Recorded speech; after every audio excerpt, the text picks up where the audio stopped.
നമസ്കാരം, welcome to Kerala cricket cafe. Chennai super kings versus L S G R C ബിക്ക് പണി കൊടുത്തിട്ട് നേരെ വന്നിരിക്കുകയാണ് സി എസ് കെയുടെ അടുത്തേക്ക്. ഒന്നല്ല, രണ്ട് മാച്ചാണ് സി എസ് കെക്ക് എൽ എസ് ജിയുമായിട്ട് ഇനി മുന്നോട്ട് കളിക്കാനായിട്ടുള്ളത്.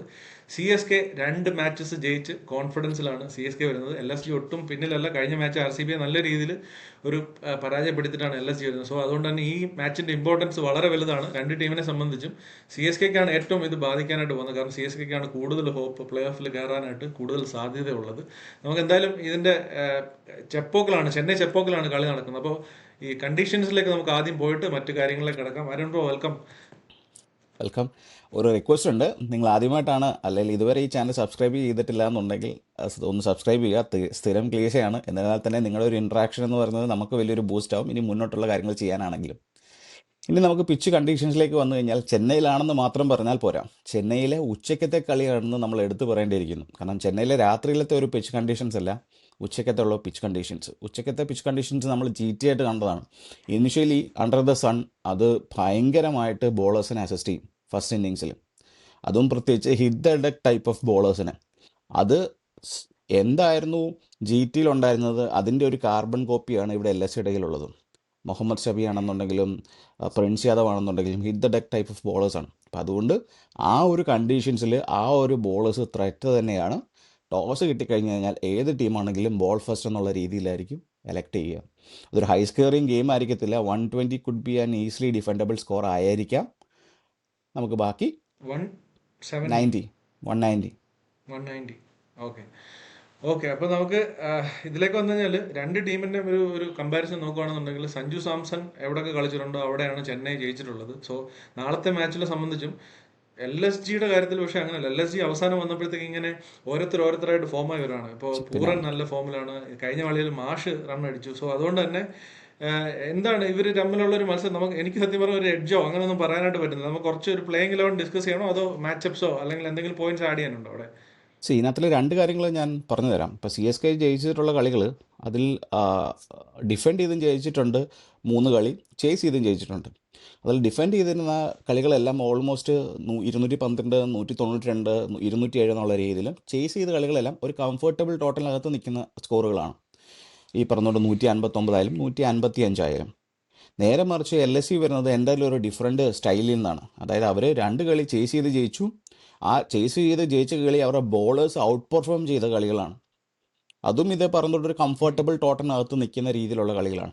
നേരെ മറിച്ച് ഒരു കളി ഡിഫെൻഡ് ചെയ്ത് ജയിച്ചു, അത് RCB എതിരെയാണ്. അത് 209 മൊത്തം അടിച്ചു. അത് മിച്ചൽ മാഷ് എന്ന് പറഞ്ഞൊരു പ്ലെയറിൻ്റെ എക്സ്പ്ലോസീവ് ബാറ്റിംഗ് ആണ് നമ്മൾ കണ്ടത്. അപ്പോൾ രണ്ടുപേരും ഏകദേശം ഒരേ ലൈനിലാണ് വരുന്നുണ്ടെങ്കിലും കറണ്ട് ഫോം എടുത്ത് നോക്കിക്കഴിഞ്ഞ് കഴിഞ്ഞാൽ LSE looking bit more explosive than CSK എന്ന് വേണം പറയാൻ. രണ്ടുപേരും ബോളേഴ്സ് നല്ല രീതിയിൽ തന്നെ പെർഫോം ചെയ്യുന്നുണ്ട്. ത്രൂ ഔട്ട് ദ ടൂർണമെൻറ്റ് നല്ല രീതിയിൽ തന്നെയാണ് അവർക്ക് പെർഫോമൻസ് വന്നിരുന്നത്. അവരെ ലെറ്റ് ഡൗൺ ചെയ്തിരുന്നത് ബാറ്റിംഗ് ഡിപ്പാർട്ട്മെൻ്റ് ആയിരുന്നു. ഓക്കെ, ഇപ്പോൾ CSKയുടെ ബാറ്റിംഗ് ഡിപ്പാർട്ട്മെൻറ്റ് കൊണ്ട് 2 കളി ജയിച്ചെങ്കിൽ പോലും ഈ ഒരു LSE ജയിച്ച ഒരു കൺവിൻസിങ് രീതിയിലല്ല. ഇച്ചിരി എക്സ്പ്ലോസീവ്നെസ് കൂടുതൽ LSEയിലാണ്. ഞാൻ പറഞ്ഞുതരാം. അതിന് ഏറ്റവും വലിയ ഉദാഹരണം എന്ന് പറയുന്നത് ഋതുരാജ് ഗേക്വാദ് എന്ന് പറഞ്ഞ ഒരു ഓപ്പണർ. ആരുടെയും പേര് ഞാൻ പറയുന്നില്ല, കാരണം ഞാനൊരു CSK വിരോധിയും ഒരു പർട്ടിക്കുലർ പ്ലെയറിനെ ഇഷ്ടമല്ലാത്ത ആളുമായി മാറിക്കഴിഞ്ഞു എന്ന് പല കമൻസ് വരാറുണ്ട്. അത് ഞാൻ പേര് പറയുന്നില്ല.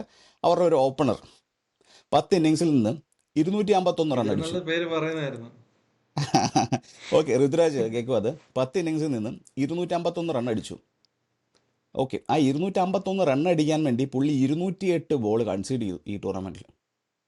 മനസ്സിലായി? അതൊരു ഓപ്പണറിനെ സംബന്ധിച്ച് ഒരു നല്ല സ്റ്റാറ്റ് അല്ല. അത് ആരൊക്കെ ഡിഫെൻഡ് ചെയ്ത് നിന്നാലും നല്ല സ്റ്റാറ്റ് അല്ല. അത് ടോപ്പ് 4 നിൽക്കുന്ന അല്ലെങ്കിൽ ടോപ്പ് 5 നിൽക്കുന്ന ടീംസിൻ്റെ ഓപ്പണേഴ്സിൻ്റെ സ്റ്റാറ്റ് എടുത്ത് നോക്കിക്കഴിഞ്ഞാൽ നിങ്ങൾക്കത് മനസ്സിലാവും. ഋതുരാജ് ഗേക്വാദ് എന്ന് പറഞ്ഞ പ്ലെയറിൻ്റെ ഈ ടൂർണമെൻറ്റ് സ്ട്രൈക്ക് റേറ്റ് എന്ന് പറയുന്നത് 120 മാത്രമാണ്.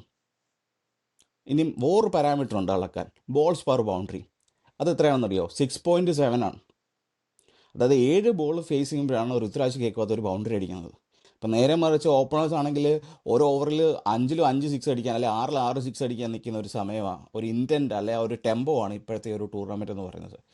പുള്ളി ഈ 10 ഇന്നിങ്സിലായിട്ട് 23 4 അടിച്ചിട്ടുണ്ട്. ആകെ 8 സിക്സേ അടിച്ചിട്ടുള്ളൂ. അതായത് ഒരു ഇന്നിങ്സിൽ ഒരു സിക്സ് പോലും ഓൺ ആൻ ആവറേജ് അടിച്ചിട്ടില്ല എന്ന് വേണം പറയാൻ. അത് അത്ര വയസ്സിലേക്ക് കൺവിൻസിങ് സ്റ്റാർട്ടായിട്ട് ബ്രോയ്ക്ക് തോന്നുന്നുണ്ടോ? എൻ്റെ ഭാഗത്ത് എന്തെങ്കിലും തെറ്റുണ്ടെങ്കിൽ കറക്റ്റ് ചെയ്യണം. ഒരിക്കലും ഇല്ല. രണ്ടാമത്തെ ആളുടെ കാര്യം ഞാൻ പറയാം. തീർച്ചയായിട്ടും രണ്ടാമത്തെ ആൾ കാര്യം പറയാം, പറഞ്ഞോളൂ. ഉർവിൽ പട്ടേൽ ആകെ 3 ഇന്നിങ്സേ കളിച്ചിട്ടുള്ളൂ. പുള്ളിയുടെ ആവറേജ് എന്ന് പറയുന്നത് 15 മാത്രമാണ്. ഈ ടൂർണമെൻറ്റിൻ്റെ ഈ 3 ഇന്നിങ്സിൻ്റെ ആവറേജ് എന്ന് പറയുന്നത് 15 പുള്ളി ഈ 3 ഇന്നിങ്സിൽ കൂടെ 3 4ഉം 4 6ഉം അടിച്ചിട്ടുണ്ട്. അതും അത്ര വലിയ കൺവിൻസിംഗ്ലി ആയിട്ട് തോന്നുന്നില്ല. പക്ഷേ പുള്ളി കളിക്കുന്ന ടെമ്പോ, ബോൾസ് പെർ ബൗണ്ടറി ഇവിടെ കൂടുതലാണ്. ഓക്കെ, അതായത് മിനിമം 2 ബോൾസിൽ ഒരു ബൗണ്ടറി എന്നുള്ള രീതിയിൽ പുള്ളി അടിക്കുന്നുണ്ട്. അപ്പം there is high chance of getting out. പക്ഷേ ആ ഒരു ഇൻറ്റൻറ്റ് അല്ലെ ആ ഹൈ ഇൻറ്റൻസിറ്റി ഗെയിം പുള്ളിയുടെ സൈഡിൽ നിന്ന് വരുന്നു എന്നുള്ളത് ഒരു എക്സെപ്ഷണൽ കേസ് തന്നെയാണ്. അതിൻ്റെ അടുത്ത് വരുന്ന തീർച്ചയായിട്ടും. ഒരാളാണ് കാർത്തിക് ശർമ്മ. 7 ഇന്നിങ്സ് ചെന്നൈക്ക് വേണ്ടി ബാറ്റ് ചെയ്തിട്ടുണ്ട്. അതിൽ 153 റൺ എടുത്തു 120 പന്തിൽ നിന്ന്. സ്ട്രൈക്ക് റേറ്റ് എത്രയാണെന്നറിയോ? 127. ബോൾസ് പെർ ബൗണ്ടറി എന്ന് പറയുന്നത് 6 6 ബോൾ ഫേസ് ചെയ്യുമ്പോഴാണ് പുള്ളി ഒരു ബൗണ്ടറി കൺസീഡ് ചെയ്യുന്നത്. അതിൽ ഫോർസ് 11ഉം 6 9ഉം പുള്ളി അടിച്ചിരിക്കുന്നത്. അതൊരു നല്ലൊരു സ്റ്റാർട്ട് അല്ല ഫോർത്ത് ഡൗൺ ഇറങ്ങുന്ന പ്ലേയേഴ്സിനെ സംബന്ധിച്ച്. ഇപ്പോൾ ഒരുപാട് പേര് എനിക്ക് സ്പെഷ്യലി എൻ്റെ ഇൻസ്റ്റാഗ്രാം ഹാൻഡിൽ എന്നെ എടുത്ത് പേഴ്സണലി മെസ്സേജ് അയച്ചിട്ടുണ്ട്, എന്തിനാണ് കാർത്തിക് ശർമ്മയെ ഇത്ര ക്രിട്ടിസൈസ് ചെയ്യുന്നത്. കാർത്തിക് ശർമ്മ എന്ന് പറയുന്ന പ്ലെയറിനെ അല്ല ഞാൻ ക്രിട്ടിസൈസ് ചെയ്യുന്നത്. ആ ചെന്നൈ എന്ന് പറയുന്ന ടീമിൻ്റെ അല്ലെ സെക്കൻഡ് ഡൗൺ ആയിട്ട് ഇറങ്ങുന്ന ഒരു പ്ലെയറിന് പറ്റിയ ഒരു സ്റ്റാർട്ട് അല്ല ഇത്. അപ്പോൾ അതിനകത്തിൽ പല രീതിയിൽ നമുക്ക് വേണേൽ ഇൻ്റർപ്രറ്റ് ചെയ്യാം. അത് ഒരുപാട് ഹാർഡ് സിറ്റുവേഷനിലല്ലേ ഇറങ്ങുന്നത്, ടഫ് കണ്ടീഷൻസിലല്ലേ ഇറങ്ങുന്നത്. അതിനും ഞാനൊരു സ്ട്രാറ്റജി പറയാം. ഇതിന് മുമ്പ് ടഫ് സിറ്റുവേഷൻ എന്ന് പറയുന്നത് എന്തായിരിക്കും? ഒരു 160 റൗണ്ട് അല്ലെ 160 അതിൽ താഴെയുള്ള ചേസ്, 75 മുതൽ 160 വരെയുള്ള ചേസ് ചെയ്ത് ജയിച്ചിട്ടുള്ള കളികളിൽ ഒരു സ്റ്റാറ്റ് ഞാൻ എടുത്തിട്ടുണ്ട്. ഈ ടഫ് സിറ്റുവേഷൻ എന്ന് പറയുന്നത് അതാണല്ലോ. 190 അല്ലെ 200 ഒരു ടഫ് സിറ്റുവേഷൻ എന്ന് നമുക്ക് ടഫ് കണ്ടീഷൻസ് നമുക്ക് പറയാൻ പറ്റത്തില്ല. ഇപ്പോൾ ഒരു 60-62 വരെയുള്ള റൺസിന് ഞാൻ സ്റ്റാറ്റ് എടുത്തിട്ടുണ്ട്. 14 ഇന്നിങ്സുകൾ ഉണ്ടായിട്ടുണ്ട് ഈ ടൂർണമെൻറ്റിൽ. ആ ടഫ് കണ്ടീഷൻ എന്ന് പറയുന്ന രീതിയിൽ 14 ഇന്നിങ്സുകൾ. ആ 14 ഇന്നിങ്സുകളിൽ ജയിച്ച ടീംസിൻ്റെ ഒരു സെക്കൻഡ് ഡൗൺ ഇറങ്ങിയ ബാറ്റ്സ്മാൻ്റെ average strike rate of this tournament എന്ന് പറയുന്നത് 167 കാർത്തിക് ശർമ്മയുടെ ആ 2 ഇന്നിങ്സിൻ്റെ മാത്രം എടുത്ത് നോക്കിക്കഴിഞ്ഞാൽ സ്ട്രൈക്ക് റേറ്റ് എന്ന് പറയുന്നത് 133 അതിൽ ഏറ്റവും കൂടുതൽ മനസ്സിലാക്കണമെന്നുണ്ടെങ്കിൽ ഒരു ഉദാഹരണം, on an average Karthik Sharma 36 പന്ത് നിൽക്കുന്നുണ്ട്. ആ 36 ബോൾസ് എടുത്ത് നോക്കിക്കഴിഞ്ഞാൽ കാർത്തിക് ശർമ്മ ഈ സ്ട്രൈക്ക് റേറ്റ് കളിച്ചാൽ നേടാൻ പറ്റുന്നത് 45 റണ്ണാണ്. പക്ഷേ ടൂർണമെൻറ്റിൻ്റെ ആവറേജ് എന്ന് പറഞ്ഞാൽ 167 നേടാൻ പറ്റുന്ന റണ്ണ് 61 റണ്ണാണ്. ആ ഡിഫറൻസ് എന്ന് പറയുന്നത് 16 റണ്ണ്. ഈ 16 റണ്ണ് എന്ന് പറയുന്നത് ഒരു കളിയുടെ വിജയപരാജയം തീരുമാനിക്കാൻ വലിയൊരു ഇമ്പാക്റ്റ് ഉണ്ടാക്കുന്ന റണ്ണാണ്. മനസ്സിലായി? അതാണ് അപ്പോൾ ഡിഫറൻസ്. എന്തുകൊണ്ട് ഈ കാർത്തിക് ശർമ്മ അതെ, മാറിയിട്ട് ഒരു കാര്യം കൂടെ പറയാം. എന്തുകൊണ്ട് ഞാൻ ഈ കാർത്തിക് ശർമ്മ ബ്രവിഷ്. മാറിയിട്ട് സർഫറാസ് ഖാൻ കളിക്കണം എന്ന് പറയാനുള്ള കാര്യം എന്ന് പറഞ്ഞാൽ, സർഫറാസ് ഖാൻ അത്യാവശ്യം നല്ല രീതിയിൽ ആവറേജും ബൗണ്ടറീസും ഉണ്ട് അവിടെ. ഓക്കെ, അപ്പോൾ നമ്മളിപ്പോൾ ഈ ഇത്രയും പാർട്ടിന്റെ കാര്യത്തിൽ ജസ്റ്റ് എൻ്റെ ഒരു അഭിപ്രായം പറഞ്ഞിട്ട് നമുക്ക് അടുത്ത ഒരു സെക്ഷനിലേക്ക് പോകാം. അതായത് ഋതുരാജ് ഗെയ്ക്വാഡിന്റെ ബ്രോ പറഞ്ഞതിന്റെ അതേ അഭിപ്രായക്കാരനാണ് ഋതുരാജ് ഗെയ്ക്വാഡിന്റെ സ്ട്രൈക്ക് റേറ്റിനെ പറ്റി. അതുപോലെ തന്നെ കാർത്തിക് ശർമ്മയുടെ സ്ട്രൈക്ക് റേറ്റ് എനിക്ക് അവിടെ സർഫറാസ് ഖാൻ കളിക്കുന്നതാണ് എന്നെ സംബന്ധിച്ചും ശരിയായ തീരുമാനം എന്ന് ഞാൻ ഇതിനു മുമ്പ് പറഞ്ഞിട്ടുണ്ട്. പക്ഷേ എനിക്കറിയേണ്ടത് നാളത്തെ കളിയിൽ ഉച്ചക്കത്തെ കളി ആയതുകൊണ്ട് തന്നെ കുറച്ചും കൂടെ ടഫ് കണ്ടീഷൻ ആയതുകൊണ്ട് ഒരുപക്ഷെ നാളത്തെ കളിയിലും കൂടെ ഇവർക്ക് ഈ കോമ്പിനേഷൻ ഹെൽപ്പ് ചെയ്തേക്കാം എന്ന് എനിക്ക് ഒരു തോന്നലുണ്ട്. ആ നാളത്തെ കളിയിൽ ഞാനൊരു ഉദാഹരണം പറയാം. അവരുടെ ഏറ്റവും നല്ല ബാറ്റ്സ്മാൻ ഫോർത്ത് റൗണ്ട് ഇറങ്ങാൻ പറ്റുന്നത് സർഫറാസ് ഖാനാണ്. പുള്ളിയുടെ ആവറേജ് എന്ന് പറഞ്ഞാൽ 23 same almost same as Karthik Sharma. പുള്ളിയുടെ സ്ട്രൈക്ക് റേറ്റ് എന്ന് പറയുന്നത് 170. ഓക്കെ, ബോൾ സ്പോട്ട് ബൗണ്ടറി നോക്കുകയാണെങ്കിൽ 3.2 അതായത് 3 ബോളിൽ ഒരു ബൗണ്ടറി വീതം എടുക്കുന്നുണ്ട്. അത്രയും നല്ല എക്സ്പീരിയൻസ്ഡ് ആണ് കമ്പാരിറ്റീവ്ലി കാർത്തിക് ശർമ്മയെക്കാട്ടിലും. കാരണം ഡൊമസ്റ്റിക് എടുത്ത് അതിനകത്ത് ഈ സർഫറാസ് ഖാൻ ഈ ടൂർണമെൻറ്റിലേക്ക് വരുന്നത് ഇമ്മൻസീവ് ടോട്ടലിന് മണ്ടയ്ക്കാണ്. ഇപ്പോൾ പുള്ളിയെ മാറ്റി എന്തുകൊണ്ട് കാർത്തിക് ശർമ്മ ഇറങ്ങുന്നു എന്ന് എനിക്ക് മനസ്സിലാകുന്നില്ല. അത് വലിയൊരു ചോദ്യം തന്നെയാണ്. ഞാനിത് പറഞ്ഞത് ഒരു കാര്യമുള്ളൂ. നമ്മൾ ഈ മാച്ചിൽ ഇപ്പോൾ ബ്രോ തന്നെ പറഞ്ഞല്ലോ ഉച്ചക്കത്തെ മാച്ച് ആയതുകൊണ്ട് ഒരുപക്ഷെ കുറച്ച് ബോളിംഗ് ഫ്രണ്ട്ലി ആണെന്നുണ്ടെങ്കിൽ ഋതുരാജ് ഗെയ്ക്വാഡ് ആൻഡ് കാർത്തിക് ശർമ്മയുടെ അപ്രോച്ച് ചിലപ്പോൾ ഒരുപക്ഷെ ചെന്നൈക്ക് ഹെൽപ്പ് ചെയ്തേക്കാം. ഒരു ലോ സ്കോറിംഗ് മാച്ച് ആണെന്നുണ്ടെങ്കിൽ അവർ വീണ്ടും ഒരു മാച്ചിൽ അവർ വാല്യുബിൾ ആയിട്ട് വന്നേക്കാം എന്നുള്ള ഒരു പോയിന്റ് ആണ് പറഞ്ഞത്. എനിക്ക് തീർച്ചയായിട്ടും ഒരു ഹൈ സ്കോറിംഗ് മാച്ച് വന്നാൽ ഇവർ രണ്ടുപേരും പണി കൊടുക്കുമെന്ന് തീർച്ചയായിട്ടും എനിക്ക് സംശയമുണ്ട്. ബ്രോയുടെ അതേ അഭിപ്രായം തന്നെ എനിക്കുള്ളത്. അല്ല, ഈ ലോ സ്കോറിംഗ് മാച്ച് എന്ന് വെച്ച് കഴിഞ്ഞാൽ ഒരു കാര്യം ആലോചിക്കണം. സർഫറാസ് ഖാൻ കളിക്കാത്ത പിച്ചസ് ഇല്ല ഇന്ത്യയിൽ, ഉണ്ടോ? സർഫറാസ് ഖാൻ ഇല്ല. കളിക്കാത്ത ലോ സ്കോറിംഗ് ഗെയിംസ് ഇല്ല. ഇതിനെല്ലാം ലൈക്ക് രഞ്ജി ആണെന്നുണ്ടെങ്കിൽ പോലും, ഡൊമസ്റ്റിക് സ്മാറ്റ് ആണെങ്കിൽ പോലും അതിലെല്ലാം പ്രൂവൺ ആയിട്ട് വന്ന ആളാണ്. ഇതിലും വേഴ്സ്റ്റ് കണ്ടീഷൻസിൽ നിന്ന് ടീമിനെ വിജയിപ്പിച്ചുകൊണ്ട് കൊണ്ടാണ് പുള്ളി ഇന്ത്യൻ ടീമിൽ പോലും കയറിയത്. ഹി ഹാസ് എ പ്രൂവൺ തീർച്ചയായിട്ടും. പൊട്ടൻഷ്യൽ.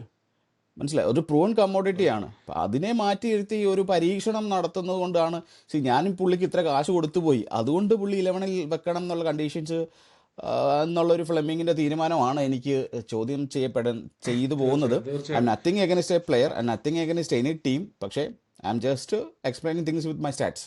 മനസ്സിലായി. തീർച്ചയായിട്ടും. അപ്പോൾ അവിടെ ഒരു ചോദ്യം കൂടെ ഉണ്ട്. ഞാൻ അന്ന് ഇതിനു മുമ്പും ചോദിച്ചതാണ്. ശിവം ദുബെ എന്ന് പറയുന്ന ഒരു പൊട്ടൻഷ്യൽ ബാറ്റ്സ്മാനെ ഇവർ പ്രോപ്പറായിട്ട് യൂസ് ചെയ്യുന്നില്ല എന്ന് എനിക്ക് പലപ്പോഴും ഫീൽ ചെയ്തിട്ടുണ്ട്. പ്രത്യേകിച്ച് ഈ സീസണിൽ ഫോമിൻ്റെ കാര്യമല്ല. ഫോം എന്ന് പറയുന്നത് ശരിക്കും പറഞ്ഞാൽ ശിവം ദുബെ ഇറങ്ങുന്ന മിക്കവാറും അവസാന ഘട്ടങ്ങളിലൊക്കെയാണ്. ശരിക്കും പറഞ്ഞാൽ ഈ നമ്പർ 4 കാർത്തിക് ശർമ്മ ഇറങ്ങും. ശരിക്കും പറഞ്ഞാൽ നമ്പർ 4 ബ്രവിസ് ഇറങ്ങിയിട്ട് നമ്പർ 5 ശിവൻ ദുബെ ഇറങ്ങിയാൽ തന്നെ ഇവരുടെ കുറച്ചും കൂടെ പ്രശ്നങ്ങൾ സോൾവ് ആവും. അവർ ശിവൻ ദുബെ ഫിനിഷറായിട്ടാണ് അവർ കൺസിഡർ ചെയ്യുന്നത്. അതുകൊണ്ടാണ് ശിവൻ ദുബയുടെ ഇപ്പോഴത്തെ ഒരു പെർഫോമൻസിൽ ഉണ്ടാകുന്ന ഒരു ഡിപ്പെന്നും എനിക്ക് തോന്നുന്നുണ്ട്. എന്തായാലും നമുക്ക് അടുത്ത ഒരു സെക്ഷനിലേക്ക് പോകണം. അതോ അവിടെ അവർ എന്തെങ്കിലും ആഡ് ബ്രിവ്യൂസിനെ ചെയ്യാനുണ്ടോ? പോലും അധികം ബാക്ക് ചെയ്യാത്തതെന്ന് വെച്ചാൽ ബ്രിവ്യൂസും ഈ വളരെ നല്ല ഫോമിലല്ല. 4 ഇന്നിങ്സ് കളിച്ചിട്ടുണ്ട്, 64 റൺ എടുത്തിട്ടുണ്ട്. 53 പന്തിൽ നിന്നാണ് പുള്ളി 64 റൺ എടുത്തിരിക്കുന്നത്. പുള്ളിയുടെയും സ്ട്രൈക്ക് റേറ്റ് എന്ന് പറഞ്ഞാൽ 120, ആവറേജ് എന്ന് പറയുന്നത് 16, ബോൾസ് പവർ ബൗണ്ടറി നോക്കി കഴിഞ്ഞാൽ 5.88, 6 ആണ്. മനസ്സിലായി, അവരുടെ ടോപ്പ് 4 പക്ഷേ എന്ന് പറയുന്ന ലൈനപ്പിൽ, അല്ലെ ടോപ്പ് 5 എന്ന് പറഞ്ഞ ലൈനപ്പിൽ, 5 എന്ന് പറഞ്ഞ ലൈനപ്പിൽ 3 പേരുടെ, അല്ലെ ടോപ്പ് 4 എന്ന് പറഞ്ഞ ലൈനപ്പിൽ 3 പേരുടെ ബോൾസ് പെർ ബൗണ്ടറി റേറ്റ് 6-ൽ കൂടുതലാണ്, 6ഓ അതിൽ കൂടുതലുമാണ്. അതായത് ഓരോ ഓവറിൽ അവർ അടിക്കുന്ന ബൗണ്ടറി, കഴിഞ്ഞ കളികളാണ് ഞാൻ പറഞ്ഞത്, ഒന്നെന്നുള്ള രീതിയിലാണ്. അത് ഒരു T20 ടീമിനും അത് ഇന്നത്തെ ഒരു ഹൈ ഇൻറ്റൻസിറ്റി ഗെയിമിനും ചേർന്നതല്ല. അതിനകത്തിൽ ആകെപ്പാടെ ഇച്ചിരി ഞാൻ ബോൾസ് പെർ ബൗണ്ടറി പറയുന്നത് റേറ്റ് കുറച്ചുള്ള രണ്ട് ആൾക്കാരെ ഉള്ളായിരുന്നു. ഒന്ന് ഉർവിൽ പട്ടേലും ഒന്ന് സർഫറാസ് ഖാനുമാണ്. അതിൽ ഉർവിൽ പട്ടേൽ ടീമിലുണ്ട്, സർഫറാസ് ഖാൻ പുറത്തും പോയി. അത് എന്താണെന്ന് എനിക്ക് മനസ്സിലാവുന്നില്ല. പുറത്തുപോയി. അല്ല, ഞാൻ പറയുന്നത് അതല്ല. ഇപ്പൊ ബ്രവിസിനെ പോലെ ഒരു പ്ലെയറിനെ നമ്മൾ ഈ നമ്പേഴ്സ് വെച്ചിട്ട് അളക്കാൻ പറ്റില്ല. അപ്പോൾ ബ്രവിസ് ആയാലും ശിവൻ ദുബെ ആയാലും, ശിവൻ ദുബെ ഒരു ഓൾറെഡി പ്രൂവൺ കസ്റ്റമറാണ്. ബ്രവിസ് ആണെന്നുണ്ടെങ്കിലും അതുപോലെ തന്നെ. ഞാൻ എൻ്റെ ഒരു സംശയം എന്താണെന്ന് വെച്ചാൽ ഈ റിസോഴ്സിനെ, ബ്രവിസ് ആൻഡ് ശിവൻ ദുബെ എന്ന് പറഞ്ഞ റിസോഴ്സിനെ അവരിനി കുറച്ച് ഫെയിലിയർ ആയാലും അവരെ കുറച്ചും കൂടെ മുകളിലേക്ക് ഇറക്കി കഴിഞ്ഞാൽ ആ ഒരു റിസോഴ്സിനെ അവർക്ക് ബെറ്റർ ആയിട്ട് യൂസ് ചെയ്യാമെന്ന് ശരിക്കും പറഞ്ഞാൽ ഞാൻ കരുതുന്നു. പ്രത്യേകിച്ച് ശിവൻ ദുബെ ഇവർ സക്സസ്ഫുള്ളി ചെന്നൈ യൂസ് ചെയ്തുകൊണ്ടിരുന്നത് മിഡിൽ ഓവേഴ്സിൽ, അതായത് എക്സ്പെഷ്യലി സ്പിന്നേഴ്സിനെ ഹാൻഡിൽ ചെയ്യാൻ വേണ്ടിയിട്ടാണ്. സോ ആ ഒരു റോളിൽ നിന്ന് ശിവൻ ദുബെ പൂർണ്ണമായിട്ട് മാറ്റിയിട്ട് ആ റോളൊക്കെ ഇപ്പോൾ ചെയ്യുന്നത് കാർത്തിക് ശർമ്മയാണ്. ബ്രോ പറഞ്ഞ പോലെ സ്ട്രൈക്ക് റേറ്റ് വളരെ കുറഞ്ഞ കാർത്തിക് ശർമ്മയാണ് ആ റോളൊക്കെ ഇപ്പോൾ ചെയ്യുന്നത്. അതുപോലെ തന്നെ ബ്രവീസിനെ, അപ്പോൾ ഇവർക്ക് ഇങ്ങനെ ആണെന്നുണ്ടെങ്കിൽ എന്തുകൊണ്ട് ബ്രവീസിനെ അല്ലെങ്കിൽ ശിവൻ ദുബെ കുറച്ച് ഓർഡർ മേളിലേക്ക് ഇറക്കുവാണെന്നുണ്ടെങ്കിൽ അവരുടെ ശരിക്കും പറഞ്ഞാൽ കുറച്ചും കൂടെ ബെറ്റർ പെർഫോമൻസ്, ഈ രണ്ട് പ്ലെയേഴ്സ് ഒരു പ്രോപ്പറായിട്ട് യൂസ് ചെയ്യപ്പെടുന്നില്ല എന്ന് എനിക്ക് സ്ട്രോങ് ആയിട്ട് തോന്നുന്നുണ്ട്. അവർക്ക് അതെ ഈ ഇനി എത്ര നമ്പേഴ്സ് എല്ലാം പെർഫോമൻസ് ഒരു വെച്ചിട്ടും 2 കളി കൊണ്ട് തിരിയും. ഒരു 2 കളി നല്ല രീതിയിൽ ഔട്ട് പെർഫോം ചെയ്ത് കഴിഞ്ഞാൽ ഫുൾ നമ്പർ തിരിയാവുന്നതേ ഉള്ളൂ. പറഞ്ഞാൽ മനസ്സിലായി. പക്ഷേ ആ ഒരു രീതിയിൽ ഒന്നെങ്കിൽ യൂട്ടിലൈസ് ചെയ്യുന്നില്ല. അത് ഏതർ ക്യാപ്റ്റൻ്റെ കുഴപ്പമായിരിക്കാം, അല്ലെന്നുണ്ടെങ്കിൽ ഏതർ കോച്ചിൻ്റെ കുഴപ്പമായിരിക്കാം. അൺയൂട്ടിലൈസ്ഡ് ആയിട്ട് ഒരുപാട് റിസോഴ്സസ് അവർക്ക് പോകുന്നുണ്ട്. അവർ 2 കളി ജയിച്ചത് 18 ഓവർ 19 ഓവറിലാണ്. ഒരു കളി സഞ്ജു സാംസൺ നല്ല രീതിയിൽ കളിച്ചു, മറ്റൊരു കളി അവർ രണ്ടുപേരും ഇഴച്ചു കൊണ്ടുവന്നാണ് കളി ജയിപ്പിച്ചത്. അന്നും ഈ പറഞ്ഞവരെല്ലാം ബെഞ്ചിലിരിക്കുമോ. ഒരു ലാസ്റ്റ് ഒരു 30 റണ്ണുള്ളപ്പം ഒരു ഹൈ ഇൻറ്റൻറ്റ് അല്ലെ പെട്ടെന്ന് ഫിനിഷ് ചെയ്തിരുന്നെങ്കിൽ ദെയർ സ്ട്രൈക്ക് റേറ്റ് അല്ല run rate could have been even more better. മനസ്സിലായി, നമ്മൾ ഈ സംസാരിക്കുന്ന ഒരു ടീമിൻ്റെ നാശത്തിന് വേണ്ടിയല്ല, നല്ലതിന് വേണ്ടിയാണ്. Run rate could have been even more better എന്ന് പറഞ്ഞൊരു ഫാക്ടർ ഉണ്ട് ഇതിനകത്തിൽ. പക്ഷെ അത് കണ്ടില്ല എന്നുള്ളതേ ഉള്ളൂ വറിയിങ് ആയിട്ടുള്ള ഫാക്ടർ. പക്ഷേ നേരെ സംബന്ധിച്ച് അപ്പുറത്ത് നോക്കുമ്പം അതല്ല അവസ്ഥ. അവിടെ ഈ ഈ കളിയിൽ കഴിഞ്ഞ കളി നമ്മൾ കണ്ടതാണ് അവരുടെ ഗെയിം എങ്ങനെയാണ് പോകുന്നതെന്നുള്ളത്. അപ്പം അതുകൊണ്ട് കണ്ടു തന്നെ അറിയണം. അല്ല, എനിക്ക് അവിടെ ഒരു പോയിന്റും കൂടെ ആഡ് ചെയ്യാനുണ്ട്. ചെന്നൈ ശരിക്കും പറഞ്ഞാൽ ഒരു വേറൊരു വിവാദമാണ്. ചെന്നൈ ശരിക്കും പറഞ്ഞാൽ ഒരു ഫിനിഷർ ഉണ്ടോ ചെന്നൈക്ക്? പ്രോപ്പർ ഫിനിഷർ ഉണ്ടോ ചെന്നൈക്ക്? അതായത് ഇപ്പൊ ശിവൻ ദൂബെ അല്ലാതെ ഒരു പ്രോപ്പർ ഫിനിഷർ ഉണ്ടോ അവിടെ? എനിക്ക് തോന്നുന്നത് ഇവർ ശരിക്കും ഒരു അൺക്യാപ്ഡ് പ്ലെയറിനെ അവിടെ ഒരു ഫിനിഷറായിട്ട് കൺസിഡർ ചെയ്ത് ടീമിൽ എടുത്ത് വെച്ചേക്കുന്നതുകൊണ്ടാണ് ഇവർക്ക് അവിടെ ഒരു ഫിനിഷർ ഇല്ലാതായി പോയത് ശരിക്കും പറഞ്ഞാൽ. എനിക്ക് ആ അവരുടെ അൺക്യാപ്ഡ് കോമ്പിനേഷൻ പ്ലെയർ എനിക്ക് ഇതുവരെ ഇതുവരെ കളിച്ചിട്ടില്ല ഈ സീസണിൽ. എനിക്ക് ഈ കോമ്പിനേഷൻ അവരുടെ അല്ല, എനിക്ക് ഇതുവരെ ഞാൻ മനസ്സിലായിട്ടില്ല. പറയുന്നത് അതാണ്. ആ അൺക്യാപ്ഡ് പ്ലെയർ ഇതുവരെ ഈ സീസണിൽ കളിച്ചിട്ടില്ല. മുട്ടുവേദനയാണ് പുള്ളിക്ക്. പുള്ളി കാരണമാണ് ആ ഒരു പൊസിഷനിൽ ശരിക്കും വേറൊരു ഒരാളെ അവിടെ എടുക്കാതിരിക്കുന്നത്. പുള്ളിയാണ് ശരിക്കും പറഞ്ഞാൽ ചെന്നൈയുടെ ഫിനിഷർ. പക്ഷെ പുള്ളിക്ക് ഫിനിഷ് ചെയ്യാനായിട്ടുള്ള ഒരു ഇതിലില്ല, ആ സ്ഥിതിയിലല്ല ഇപ്പോൾ പുള്ളി. അപ്പോൾ അതുകൊണ്ട് വേറൊരു ശരിക്കും പറഞ്ഞാൽ ചെന്നൈക്ക് പ്രോപ്പർ ഫിനിഷർ ഇല്ല. അതുകൊണ്ടാണ് ശിവൻ ദൂബെ ആ റോളിലേക്ക് ഫിനിഷറായിട്ട് ഇവർ യൂസ് ചെയ്യുന്നത്. പക്ഷെ അതിലേക്ക് കൂടുതൽ വന്നാൽ നമുക്ക് എന്തായാലും അടുത്ത സെക്ഷനിലേക്ക് പോവാം. ബ്രോയ്ക്ക് ബോളിങ്ങിലേക്കോ മറ്റേതെങ്കിലും വിഷയം പെട്ടെന്ന് നമുക്ക് തപ്പിക്കാം. ഇപ്പം ബോളിംഗ് ആണെന്നുണ്ടെങ്കിൽ തന്നെ രണ്ട് ടീമും ബോളിംഗ് ആണെന്നുണ്ടെങ്കിൽ CSKയുടെ എടുത്തു പറയേണ്ടിയിരിക്കുന്നു. ബോളിംഗ് ഡിപ്പാർട്ട്മെന്റ് അവർ അടിപൊളിയാണ്. അഖിൽ ഹുസൈൻ എന്ന് പറഞ്ഞ പ്ലെയർ കളിക്കാൻ തുടങ്ങുന്നതിന് മുമ്പേ മൂലം നമ്മൾ പറഞ്ഞിട്ടുണ്ട് അഖിൽ ഹുസൈൻ വരണം, അഖിൽ ഹുസൈൻ വരണം, എന്നാൽ ടോട്ടൽ ഡിഫറൻസ് ഉണ്ടാവും. അഖിൽ ഹുസൈൻ വന്നു, ആ ഡിഫറൻസ് ഉണ്ടാക്കി. അത് ആ അഖിൽ ഹുസൈൻ്റെ ആ ഇമ്പാക്റ്റ് ഗ്രാജുവലി നൂർ അഹമ്മദിലേക്കും വരാൻ തുടങ്ങി. അവരുടെ ഫാസ്റ്റ് ബോളേഴ്സ് മുകിൽ ചൗധരി ആണെന്നുണ്ടെങ്കിലും അൻഷുൽ കമ്പജ് ആണെന്നുണ്ടെങ്കിലും എനിക്ക് തോന്നുന്നു അവരുടെ ഏറ്റവും ബെസ്റ്റ് IPL എന്നുള്ള രീതിയിൽ അവർ പെർഫോം ചെയ്യുന്നുണ്ട്. ബോളിംഗ് ലൈനപ്പ് അത്യാവശ്യം കിടിലമായിട്ട് തന്നെ അവർ വർക്ക് ചെയ്യുന്നുണ്ട് എന്നുള്ളതാണ് എടുത്തു പറയേണ്ട കാര്യം. തീർച്ചയായിട്ടും അവര് അപ് ടു ദ മാർക്ക് എല്ലാ ബോളേഴ്സും, മുകേഷ് ചൗധരി ആയാലും ശരി, അൻഷുൽ കമ്പോജ് ആയാലും ശരി, ഈവൻ ഏറ്റവും ഇമ്പോർട്ടൻറ്റ് സൈലന്റ് ആയിട്ട് കോൺട്രിബ്യൂട്ട് ചെയ്യുന്നത് നമ്മുടെ എന്താ ഓവർട്ടൺ ഓവർട്ടൺ ബോളിങ്ങിലും അതുപോലെ തന്നെ ഹാൻഡി ആയിട്ട് ബാറ്റിങ്ങിലും ഫിനിഷിംഗ് ടച്ചും പുള്ളി കൊടുക്കുന്നുണ്ട്. കോൺട്രിബ്യൂട്ട് ചെയ്യുന്നത്. തീർച്ചയായിട്ടും. സോ അതുകൊണ്ട് തന്നെ ചെന്നൈയെ സംബന്ധിച്ച് അതാണ്, പ്ലേയിങ് ലെവലിൽ പ്രത്യേകിച്ച് മാറ്റമൊന്നുമില്ല. ഇത് തന്നെ ആയിരിക്കും അവർ കാർത്തിക് ശർമ്മ വെച്ചിട്ട് തന്നെ ആയിരിക്കും പോകുന്നത്. LSGയിലേക്ക് വന്നു കഴിഞ്ഞാൽ എൻ്റെ ഒരു അഭിപ്രായത്തിൽ എനിക്ക് LSGയിൽ ഈ ഒരു മാച്ചിൽ പ്രതീക്ഷ വെക്കുന്നുണ്ടെന്നുണ്ടെങ്കിൽ മാർക്ക് റോങ് ഓപ്പൺ ചെയ്യുവാണെങ്കിലേ ഉള്ളൂ. വീണ്ടും ഇവർ മറ്റേ പയ്യനെ കൊണ്ട് പോവാണെന്നുണ്ടെങ്കിൽ നടപടിയാവുമെന്ന് എനിക്ക് തോന്നുന്നില്ല. മാർഷ് കളിച്ചില്ല എന്നുണ്ടെങ്കിൽ പ്രശ്നമാവും. അതുപോലെ തന്നെ എൻ്റെ ഒരു പ്ലേയിങ് ലെവൻ ഇങ്ങനെയാണ്: Markram, number 3 പൂറൻ, number 4 Josh Inglis, number 5 പന്ത്, അതിനുശേഷം ഹിമ്മത് സിംഗോ അവർക്ക് ഇഷ്ടമുള്ള ഏതെങ്കിലും ഒരു യങ് പ്ലെയറും, പിന്നെ അത് കഴിഞ്ഞിട്ട് മുകിൽ ചൗധരിയും കൂടെ വരുവാണെങ്കിൽ ഇവരുടെ ബാറ്റിംഗ് സ്ട്രോങ് ആയിരിക്കും എന്ന് എനിക്ക് കരുതുന്നു. ഇങ്ങനെ കളിപ്പിക്കുന്ന യാതൊരു പ്രതീക്ഷ എനിക്കില്ല. ആകെപ്പാടെ എനിക്ക് അതിനകത്തിൽ അഡീഷൻ എന്ന് പറയുന്നത് ആയുഷ് ബദോനി എന്ന് പറഞ്ഞൊരു പ്ലെയറിനെ മാത്രമാണ്. വേറൊന്നും കൊണ്ടല്ല, ഇൻ കേസ് എന്തെങ്കിലും അതാണ് ഞാൻ പറഞ്ഞത്, കൊലാപ്സ് ഹിമ്മത് ഫീൽ സിംഗോ ചെയ്യാന്നുണ്ടെങ്കിൽ ഏതെങ്കിലും ഒരു പുള്ളിക്ക് പ്ലെയറോ. പുള്ളിക്ക് ഈസിലി ചിപ്പിനാവും. ഒരു കളി എടുത്ത് മുന്നോട്ട് കൊണ്ടുപോകാനുള്ള പൊട്ടൻഷ്യൽ ആയുഷ് ബദോനിയിൽ പിൻ വർഷങ്ങളിൽ നമ്മളത് കണ്ടിട്ടുണ്ട്. അതേ ഉള്ളൂ എനിക്ക് അതിനകത്തിലും തോന്നുന്ന ഡിഫറൻസ്. അല്ലാതെ രണ്ട് ടീമിൻ്റെയും ബോളിംഗ് ലൈനപ്പിലൊന്നും ഒരു ചേഞ്ചും ഉണ്ടാകത്തില്ല. ബാറ്റിംഗ് ലൈനപ്പും മോശമായിട്ടല്ല, ബാറ്റിംഗ് ഓർഡർ മോശമായിട്ടാണ് രണ്ട് ടീമും സ്ട്രഗിൾ ചെയ്യുന്നത്.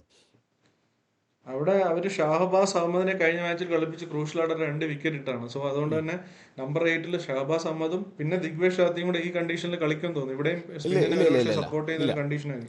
ഇല്ല ഇവിടെ ഷഹബാസ് അഹമ്മദ് കളിക്കുന്നതിന് പകരം ഒന്നെങ്കിൽ ആവേശ് ഖാനോ അല്ലെങ്കിൽ മോസിൻ ഖാനോ തിരിച്ചു വരും. കാരണം ഞാൻ ഈ പറയുന്ന തൊട്ട് ഫാസ്റ്റ് ബോളേഴ്സിന് ഒരു ഹിറ്റ് ദ പക്ഷെ ഡെക്ക് അതിന് എന്നുള്ള തിരിച്ചു രീതിയിൽ വരാൻ അസിസ്റ്റൻസ് സ്ഥലമുണ്ട്. കിട്ടാൻ അതിന് നമ്മുടെ വേറൊരു പ്ലെയർ ഉണ്ടല്ലോ, ആ ഫാസ്റ്റ് ബോളറിന്റെ പേര് ഞാൻ പറഞ്ഞത്, നല്ല പേസിൽ എറിയുന്നത് യാദവ്. എന്ത് മയങ്ക് ചെയ്യാനാണ്? യാദവിനെ മാറ്റാൻ പറ്റത്തില്ല. അയ്യോ, മയങ്ക് യാദവിനെ ഈ ഗ്രൗണ്ടിൽ നിന്ന് മാറ്റരുത്. പുള്ളി 150 ക്ലിക്ക് ചെയ്യുന്നുണ്ട് ഇപ്പോൾ കണ്ടിന്യൂസ് ആയിട്ട്. ഈ ഗ്രൗണ്ടിൽ മയങ്ക് മാൻഡേറ്ററി യാദവിനെ ആയിട്ട് മിക്കവാറും അവർ മാറ്റും. വേണ്ട ഒരു മയങ്ക് യാദവിനെ അഡീഷനാണ് മയങ്ക് യാദവ്. മാറ്റിയിട്ടായിരിക്കും ആവേശ് ഖാൻ വരുന്നത്. എൻ്റെ ഒരു LSGയുടെ ഒരു സ്വഭാവം വെച്ചിട്ട് മയങ്ക് യാദവിനെ മാറ്റിയിട്ട് ആവേശ് ഖാനോ മോഷിൻ ഖാനോ ടീമിലേക്ക് വരും. അതായിരിക്കും അവരുടെ ഒരു ചേഞ്ച്. നമ്മൾ ഈ പറഞ്ഞ പോലെ മുകിൽ ചൗധരി ഒന്നും കളിപ്പിക്കാനുള്ള ചാൻസ് ഇല്ല. അത് നമ്മുടെ ഒരു അഭിപ്രായം പറയാന്നേ ഉള്ളൂ. അവർ ഹിമ്മത് സിംഗും പിന്നെ എന്താ വേറെ അക്ഷതോ എന്ന് പറഞ്ഞ 1-2 പ്ലേയേഴ്സ് ഉണ്ട്. അവരെ വെച്ചിട്ട് തന്നെ അർഷദ് ആയിരിക്കും അവർ കുൽക്കർണി. ഹാൻഡിൽ ചെയ്യാൻ പോകുന്നത്. ആ പിന്നെ ഷഹബാസ് അഹമ്മദിനെയും അവർ തീർച്ചയായിട്ടും കളിപ്പിക്കും. കഴിഞ്ഞ കളി 2 വിക്കറ്റ് കിട്ടുന്നുണ്ട്. And he can bat also എന്നുള്ളത് കൺസിഡർ ചെയ്തിട്ട് അങ്ങനെ തന്നെ ആയിരിക്കും LSG പോകുന്നത്. ഈ പറഞ്ഞ പോലെ മാർക്കത്തെ ഓപ്പൺ ചെയ്യിക്കാനുള്ള സാധ്യത 90% ഇല്ല. അവിടെ ഓപ്പൺ ചെയ്യുന്ന വേറെ ആരെങ്കിലും ആയിരിക്കും. അതുപോലെ തന്നെ പിന്നീട് എന്താ നമ്മുടെ പന്തിന് ശേഷമായിരിക്കും മിക്കവാറും മാർക്കം വരുന്നത്. സോ അപ്പോൾ അതാണ് ബ്രോ, അവർ മിക്കവാറും ഒന്നെങ്കിൽ ഈ ഒരു അക്ഷതിനെയോ അല്ലെങ്കിൽ ഹിമ്മത് സിംഗിനെയൊക്കെ തന്നെ കളിപ്പിക്കാനുള്ള ചാൻസ്. ധോനിയെ പോലും കളിപ്പിക്കുമെന്ന് അറിയില്ല. അവർ ആദ്യം ഒരുപാട് കൺസിഡർ ചെയ്തുകൊണ്ടിരുന്നതാണ്. പക്ഷേ ഇപ്പോഴത്തെ ഒരു സ്ഥിതിയിൽ അതും ചെയ്യുമെന്ന് തോന്നുന്നില്ല. അപ്പോൾ രണ്ടുപേരുടെയും ടീം, ചെന്നൈ ആൻഡ് LSGയുടെ ടീം ഇതൊക്കെ തന്നെ ആയിരിക്കും. സോ ചാൻസസിലേക്ക് നമുക്ക് പോയി കഴിഞ്ഞാൽ ആർക്കാണ് ചാൻസ്? ഇപ്പോൾ നാളത്തെ മാച്ചിൽ ആർക്കാണ് ചാൻസ് എന്ന് ബ്രോയ്ക്ക് കരുതുന്നത്? നാളത്തെ മാച്ചസിൽ ചാൻസ് കൂടുതൽ എനിക്ക് തോന്നുന്നത് LSGക്കാണ്. കാരണം അവിടുത്തെ LSG മെയിൻ സ്ട്രൈക്ക് പോയിന്റ് എന്ന് പറഞ്ഞാൽ short balls, 8 metre to short ball length ആണ് ആ പിച്ചിൻ്റെ ഏറ്റവും വലിയ രീതിയിൽ എക്സ്ട്രാക്ട് ചെയ്യാൻ പറ്റുന്ന രീതിയിൽ. അപ്പോൾ അത് ഒരു വീക്ക്നെസ് അല്ല LSGയുടെ ബാറ്റ്സ്മാനെ സംബന്ധിച്ച്. അതിപ്പം മിച്ചൽ മാഷിനാണെങ്കിൽ ഒരു ഷോർട്ട് ബോൾ വീക്ക്നെസ് അല്ല. നിക്കോളസ് പൂർണ്ണ ബ്ലൈൻഡ് സ്പോട്ടിലെ ഒരു ഷോർട്ട് ബോളേ ഉള്ളൂ വീക്ക്നെസ്. അപ്പോൾ അങ്ങനെയുള്ള മാർക്കത്തിനാണെങ്കിലും അത്ര ഷോർട്ട് ബോൾ വീക്ക്നെസ് കണ്ടിട്ടില്ല. അപ്പോൾ അങ്ങനെയുള്ള കാര്യങ്ങളുണ്ട്. നേരെ മറിച്ച് ഇപ്പുറത്താണെങ്കിൽ ഇവർക്ക് ഷോർട്ട് ബോൾ വീക്ക്നെസ്സും ഉണ്ട്. അപ്പോൾ അത് എക്സ്പ്ലോയിറ്റ് ചെയ്യുക എന്നുള്ള രീതിയിലായിരിക്കും രണ്ട് ബോളേഴ്സും ട്രൈ ചെയ്യുക. പക്ഷേ ഇപ്പോഴത്തെ കറണ്ട് പെർഫോമൻസ് വെച്ചിട്ട് എനിക്ക് ഇച്ചിരി അടിച്ച് കൂടുതൽ തോന്നുന്നത് LSGക്കാണ്. LSGക്കാണ്. ഓക്കെ. പക്ഷെ എനിക്ക് വേറൊരു കാര്യമുണ്ട്. എനിക്ക് ചെന്നൈയുടെ ഒരു മൊമെൻറ്റം വെച്ചിട്ട് ഇപ്പോൾ നൂറിൻ്റെയും അതുപോലെ തന്നെ അഖിൽ ഹുസൈൻ്റെ ഒക്കെ ഈ ഇടയ്ക്കുള്ള പെർഫോമൻസ് എല്ലാം കൂടെ വെച്ചിട്ട് എനിക്ക് അങ്ങനെ ഒരു പ്രതീക്ഷ ചെന്നൈയിലുണ്ട്. പിന്നെ ലോ സ്കോറിംഗ് മാച്ച് ആണെന്നുണ്ടെങ്കിൽ ഈ പറഞ്ഞ പോലെ ഗൈക്വാഡ് ആൻഡ് കാർത്തിക് ശർമ്മയൊക്കെ ഹെൽപ്പ് ചെയ്യും. പിന്നെ അങ്ങനെയൊക്കെ ഉള്ളൊരു ഇതിൽ എനിക്കൊരു മൊമെൻറ്റത്തിൻ്റെ ഇത് വെച്ചിട്ട് എനിക്ക് ചെന്നൈക്ക് ഒരു ചാൻസ്, സ്ലൈറ്റ് എഡ്ജ് എനിക്ക് ചെന്നൈക്കാണ് തോന്നുന്നത്. പക്ഷേ നമ്മൾ പറഞ്ഞല്ലോ, ഈ മാർക്രത്തെ ഓപ്പൺ ചെയ്യിപ്പിച്ച് അവർ പ്രോപ്പർ 11 LSG കളിപ്പിക്കുകയാണെന്നുണ്ടെങ്കിൽ LSG always have a chance. L S അങ്ങനെ ജി ഞാൻ അതെ അതെ അതെ വിശ്വസിക്കുന്നുണ്ട്. പക്ഷേ അതെ ഇപ്പോൾ അതെ അവർ ചെയ്യാനുള്ള സ്റ്റാൻസ് 99% ഇല്ല. അവർ ഈ ലൈനപ്പ് തന്നെ വെച്ച് പോകത്തുള്ളൂ. അവർ ബദോണിയൊന്നും കളിപ്പിക്കാനായിട്ട് ചാൻസ്, അല്ലെങ്കിൽ പിന്നെ ആരാ മറ്റേ മുകുൾ ചൗധരി, അപ്പോൾ അവരെയൊക്കെ കളിപ്പിച്ച് പ്രോപ്പർ 11 എടുക്കുകയാണെങ്കിൽ ക്ലിയർ ചാൻസ് LSGക്ക് ഉണ്ട്. അവരങ്ങനെ ചെയ്യുമെന്ന് ഞാൻ വിശ്വസിക്കുന്നില്ല. അതുകൊണ്ട് എനിക്കൊരു ചെന്നൈക്ക് ഒരു ചെറിയ സ്ലൈറ്റ് എഡ്ജ് പോലെയുള്ള പോലെ എനിക്ക് തോന്നുന്നത്. നമുക്ക് എന്തായാലും നോക്കാം. സഞ്ജു സാംസൺ റൺ അടിക്കുക എന്നുള്ളത് ഒരു ഇതാണ് ചെന്നൈയുടെ ഫാക്ടർ. സഞ്ജു സഞ്ജു സാംസൺ റൺ സാംസനെ അടിക്കുകയാണെങ്കിൽ ചെന്നൈ മുഹമ്മദ് ഷമി ജയിക്കാനുള്ള ചാൻസ്. പൊക്കാനുള്ള ചാൻസ് വളരെ കൂടുതലാണ്. Pitching up front moving length ball moving ഒരു വീക്ക്നെസ് ഉണ്ട്. മുഹമ്മദ് ഷമിക്ക് എവേ മൂവ്മെൻറ്റ് ഭയങ്കരമായിട്ട് കിട്ടുന്നുണ്ട് ഈ ടൂർണമെൻറ്റ് മുഴുവനാകെ.